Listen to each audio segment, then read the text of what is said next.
नाम का ऐसा उनको चस्का लगा कि जिस दिन से पकड़ा बढ़ता ही चला गया नाम। और नाम ने फिर जीवन में निष्ठा पैदा कर दी। ये निष्ठा का मतलब होता प्राण निकल जाए तो ही नाम स्फुरण बंद हो, अन्यथा नाम स्फुरण बंद नहीं हो सकता। चाहे काटना शुरू कर दो, वो नाम स्फुरण, इसे निष्ठा कहते हैं। श्री हरिदास जी का जन्म बंगाल यशोहर जिले के अंतर्गत बुड़न नाम के ग्राम में हुआ था। ये जाति के यवन थे, मुसलमान थे। बाल्याकाल में बड़ी विचित्र लीला हुई। इनके माता पिता पधार गए। जब माता पिता जिस बालक के नहीं होते तो कोई उसे प्यार कौन करे। और जैसे गोस्वामी जी, तुलसीदास जी की बाल्यावस्था, जिसके द्वार पर खड़े होते तो दबका के भगा देते, बालक हरिदास। इनको नाम सुनाई दिया, संतों का संग मिला। जिसका कोई नहीं होता, यह खास बात होती कि उसको भगवान महापुरुषों से जोड़ देते हैं।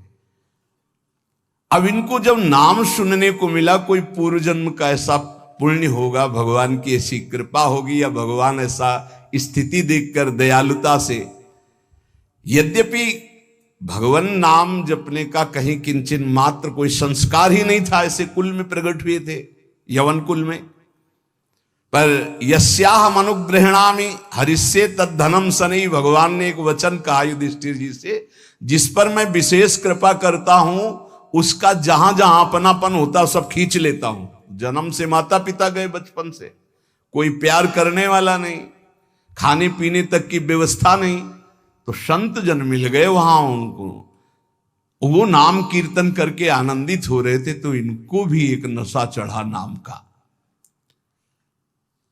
धीरे धीरे उनके हृदय में नाम बढ़ने लगा। बड़ी कृपा जो इनका नाम जप में प्रीति हो गई। अब इनके पास अपना कहलाने वाला ना कोई व्यक्ति था, और ना अपनी कहलाने वाली कोई जमीन या वस्तु थी। थोड़ा बड़े हुए तो घरों के सामने ऐसे मांग लेते, भूख लगी कुछ दे दो, तो कोई रोटी दो रोटी दे देता, बस पा लेते। गांव के बाहर वृक्ष के नीचे बैठकर बस कृष्ण कृष्ण की रट लगा देते। 24 घंटे में एक बार मांग लेते, जो मिल जाता खा लेते, खूब नाम जप करते। अब ये घर छोड़कर बेनापोल नाम के घोर निर्जन वन में एक फूस की कुटी बनाकर अकेले रहते। अखंड ब्रह्मचारी, भिक्षावृत्ति, और बस नाम का निरंतर गान जप, ऐसे जोर जोर से नाम का कीर्तन करते हुए जब ऐसा तेज प्रकट हुआ कि जो देखे इनको लुभायमान हो जाए। ब्रह्मचर्य में बड़ा तेज होता है। अगर शरीर रोग ग्रसित ना हो और संयम से चल रहा है, तो लाखों करोड़ों के बीच में उसका अलग चेहरा दिखाई देगा कि ये अलग है। ब्रह्मचारी का पहचान होती, वो चिकनाहट से नहीं होती पहचान। चिकनाहट तो अभक्ष पदार्थ खाने वालों के भी चेहरे में होती है। उसका तेज, उसके नेत्र, उसकी वाणी, उसका आकर्षण, लाखों में अकेला वो नजर आएगा। आजकल के 13-14 वर्ष के नए नए बच्चे ऐसे गंदी वासनाओं के शिकार हो रहे हैं, बड़ा हृदय पीड़ित होता है। छोटे छोटे बच्चों को गलत शिक्षाएं बच्चों से मिल गई या मोबाइल से मिल गई, सर्वस्व नाश कर रहे। जिस समय लावण्य प्रकाशित होने की नवकिशोर अवस्था, उसी समय नष्ट हो जाते हैं। जो देखता ठाकुर हरिदास जी को प्रभावित हो जाता। क्या दे दूं, ऐसा लगता क्या दे दूं, कैसे हमसे बात करें, ये हमारी तरफ हेर ले, नेत्र नीचे, बस नाम चल रहा है। जब भिक्षा के लिए जाते तो प्रभावित होकर लोग, एक समय था कि दबका देते, एक समय था मांगने से एक आध रोटी, लोग हाथ जोड़े खड़े रहते, हमसे ले, हमारे पास बैठ के पालो। पर इनका भगवान नाम चल रहा है, ना बोलना किसी से, ना नाम का तार टूटना, बस धीरे धीरे निरंतर नाम उच्चारण करते रहना। भगवान नाम का इतना प्रभाव पड़ा कि जहां वो बैठ जाते वो स्थान पवित्र हो जाता, वहां लोगों को शांति मिलने लगती। ये प्रभाव होता है। इनका यश फैलने लगा दूर दूर तक। अब लोग इनके दर्शन करने के लिए आने लगे। तो जब लाखों की श्रद्धा होती तो 10-5 ऐसे दुष्ट स्वभाव के होते हैं कि उनको ईर्ष्या होती, जलन होती है, अपने आप होती। महापुरुषों से उनको जलन होती है। भगवान की लीला होती है। क्या लीला होती है? डंडे में ही झंडा फहराया जाता है। तो ये जो दुष्ट लोग ईर्ष्या करके भक्त को सताते हैं, ये डंडे का काम करते हैं, उनका यश फहराते हैं।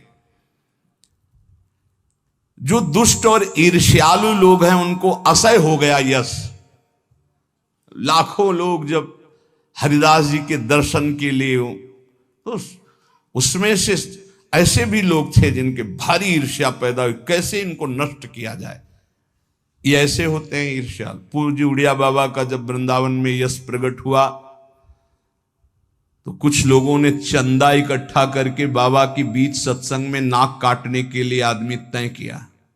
वो आदमी चाकू छुपा के गया प्रणाम करने की मुद्रा, और ऐसे जीव तो वहां उनके पार्षद जो मोरछली डुला रहे थे बहुत सावधान, तत्काल पकड़ते पकड़ते चावल भर नाक में चाकू चली गई।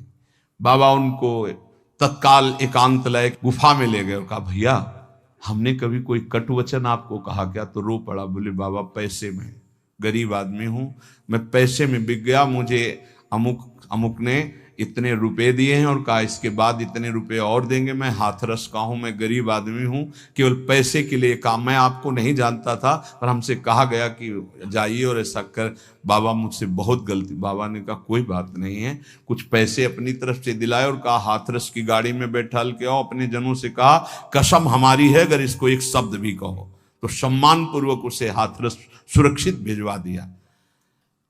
अकारण द्वेष मानने वाले पैदा हो जाते हैं जब किसी का यश होता है। कैसे इनका यश नष्ट हो? ये ईर्ष्यालु एक रामचंद्र खां नाम के बड़े जमींदार थे। यार हमारे पास तो जमीन रुपया पैसा कोई नमस्कार नहीं करता है। 2 रोटी मांग के खाने वाला नाम जपती, इसको जिसको देखो प्रणाम करता चल। ये लगता लगे कौन है? कौन भाई? बोले बाबा जी। बाबा जी मतलब बाबा जी तो एक लगता है क्या है, मतलब बाबा जी क्या है? उसको लगा मैं जमींदार हूं, रुपया है पैसा है, हमें तो कोई नमस्कार नहीं करता है, इसको जो देखो नमस्कार कर रहा है। कैसे इसका यश नष्ट करूं? तो पहला बाण होता है कामिनी। जब कभी किसी को नीचा दिखाना होता है, ऐसा होता है। जब कभी किसी का यश होता है तो विविध प्रकार की माया के पार्षद अपना प्रयास करते हैं। तो उसने विचार किया कि इसका कैसे नाश किया जा सकता है, कैसे नीचा दिखाऊं, इसके बड़े हुए यश को कैसे मिट्टी में मिलाऊं। जमींदार तो था ही, पैसे थे ही। उसने विचार किया कि इनके पतन करने के लिए, इनका पतन भी करूं उपहास भी करूं, दोनों बातें हो जाएंगी। उसने नवीन अवस्था की वैश्या 2 जो उसके परिचय में थी, उनमें से एक को देखा जो बहुत प्रवीण, बहुत सुंदर, बहुत चालबाज, चतुर। उसे कहा जितना रुपया चाहोगे उतना देंगे, बस इनकी कुटिया में जाओ, इनको पतित कर दो, फिर हम अल्लाह मचा देंगे और तुम हां बोल देना। वो पैसे में बिकने वाली उसको तो क्या, पर सीमी की चाप सके को ताशु, बड़ रखवार रमापति जासु। जिसके बड़े रक्षक भगवान है उसको कौन पतित कर सकता है, नीचा दिखा सकता है। एक बार गदाधर भट्ट जी का बहुत बड़ा यश फैला हुआ था। जब वो सत्संग करते तो हजारों लाखों लोग सत्संग का आनंद लेते। तो उसमें एक कल्याण सिंह नाम के जमींदार धनी मानी आते थे। अब सत्संग में संयम की चर्चा होती, तो जब से सत्संग सुना उन्होंने अपनी पत्नी से बात नहीं किया। गृहस्थ धर्म का जो संयोग है उन्होंने बात ही नहीं की। पत्नी ने देखा कि हमारे वर्षों होते जा रहे हैं और हमारे पति हमारे हाथ से गए। यद्यपि उनके सौम्य बर्ताव, बड़ा साधुता का बर्ताव, पर वो काम से पीड़ित होकर के हमारे जीवन में आग लगाने वाला एक गदाधर भट्ट जी हैं। अगर ये कथा ना करते तो हमारे पति का स्वभाव ना बदलता और हमारा जीवन गृहस्थ धर्म नष्ट ना होता। देख लेंगे हम इनको। और वो जमींदार धन था। एक भिखारिन गली में जा रही थी मांगते हुए, बुलाया उसको, और गर्भवती थी। बोले तुम्हारे गर्भ का खर्चा, परिवार का खर्चा जब चाहोगे उतना धन देंगी, बस एक बात है। उसने विचार किया कि अगर गदाधर भट्ट पर अश्रद्धा हो जाएगी तो मेरे पति पुनः वापस हमें मिल जाएंगे, क्योंकि उन्हीं की बात पर वो आकर के ब्रह्मचर्य रह रहे हैं, संयम से रह रहे हैं। बोले तुम कथा के बीच में जाओ और कह दो जब ये नहीं था तब तो खूब आते थे और जब ये दे दिया तो आने बंद कर दिया, अब क्या व्यवस्था होगी इसकी, बस इतना तुझे बोलना है। वो जानती थी इतना बोलेगी कि लाखों की अश्रद्धा हो जाएगी। खूब सत्संग का रंग जमा हुआ था। इतने में वो आई और ऐसे सामने खड़ी हो गई। सब लोग आश्चर्यचकित। थोड़ा अच्छा कपड़ा पहना दिया था उसको। उसने कहा महाराज अब तो प्रवचन में लग गए, जब गर्भ नहीं था तो खूब आते थे और जब गर्भ रह गया तो अब आए नहीं, इसका पालन कौन करेगा। बोले आराम से बैठो, जिसने गर्भ दिया अवश्य पालन करेगा, हर व्यवस्था होगी। बिल्कुल, वो तो कोई आश्चर्य उनको नहीं हुआ। वो समझ गए कि भगवान का कोई खेल है। उनका आराम से बैठो, पक्का जिसने गर्भ दिया उसका पालन करेगा। बोले बातों में मत फुसलाइए, आप समझ रहे हैं ना। अब काना फूसी हो, ये ऐसा भी है, हम तो ऐसा नहीं। अरे बोले हम तो पहले कह रहे थे। अब उनमें जो तर्क वाले, संशय वाले थे उनके गुट होने लगे, चर्चाएं होने लगी। अब हाहाकार मच गया। तो कुछ तो ऐसे भक्त थे जो प्राण दे दें, तो उनका ऐसा हो ही नहीं सकता, ऐसा नहीं हो सकता। वो एकदम पागल हो गए कि ऐसा नहीं हो सकता। इसके बाद धीरे से सामने से गए, उसको इशारा किया बैग के लिए। वो उठी, पीछे आई। सत्य बोल, अगर सत्य नहीं बोली तो उसने कहा कि हमें क्षमा किया जाए। जब भय चारों तरफ से 50 आदमी श्रद्धालु कि मैं मर सकता हूं लेकिन मार नहीं सकता, ऐसा समझ गई कि मार डाली जाऊंगी। तो उसने कहा एक कोई कल्याण सिंह गए इनमें कथा सुनने वालों में, तो राजपूत थे तो तलवार और सब। वो हाँ मेरा नाम। बोले तो आपकी पत्नी ने इतनी हमको स्वर्ण मुद्राएं दी है और इतनी बाद में देने, केवल ये बोलने को कहा था, सो मैं बोल चल सभा में बोल। सभा में बुलवाया और भागे अपनी पत्नी के। गदाधर भट्ट जी ने कहा यही कथा सुना। अरे वो तो विकार से पीड़ित हो रही, तुम तो सत्संगी हो, धैर्य धारण को कुछ नहीं। क्या ये भगवान की अनुकूल प्रतिकूल माया की लीलाएं होती रहती। शांत, पुनः सत्संग शुरू। और कहा मैं वचन दो हमारे सामने कि तुम अपनी पत्नी को एक शब्द भी नहीं कहोगे। और देखो गृहस्थ में संयम का ब्रह्मचर्य रहा जाता है, उसमें अखंड ब्रह्मचर्य नहीं रहा जाता। पाणी ग्रहण किया है तो संयम पूर्वक, जितना आप प्यार पूर्वक संयम से ब्रह्मचर्य रहो, फिर गृहस्थ धर्म का समझाया उनको। तो ये बड़े बड़े महापुरुषों के जीवन में होता है। रामचंद्र खां ने एक वैश्या से कहा तुम जितना रुपया मांगोगे देंगे, इनको भ्रष्ट कर दो, फिर हल्ला मचा देंगे, फिर इनका सब यश धूल दूषित हो जाएगा।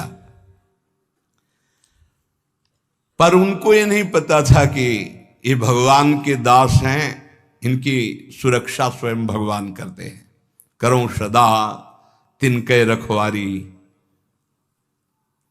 जिम बालक राखे महतारी।